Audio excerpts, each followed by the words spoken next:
আজকে সন্ধ্যাবেলায় ঘুম থেকে ওঠার পরেই পুচকুর সাথে খেলা শুরু করেছিলাম। প্রতিদিন সুযোগের অভাবে দুপুরবেলায় ঘুমানো হয় না, তবে আজকে রবিবার ছিল, তো আজকে সেই সুযোগটা পেয়েছিলাম ঘুমানোর।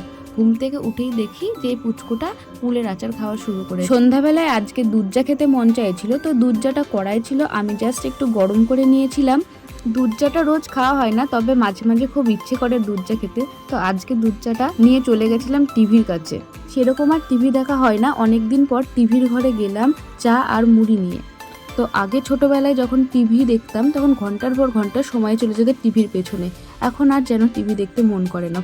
আজকে যেহেতু টিভিতে খুব ভালো প্রোগ্রাম হচ্ছিল, রবিবার ছিল বলে, তো আজকে দেখতে বেশ ভালোই লাগছিল, দেখছিলাম অনেকক্ষণ ধরে দেখেছি।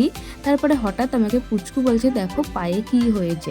ভালো করে দেখেই বলছে এই জায়গাটাই হয়েছে, আসলে ওখান থেকে একটু ছালটা উঠে গেছিলো, তাই সেটাই আমাকে দেখাচ্ছে।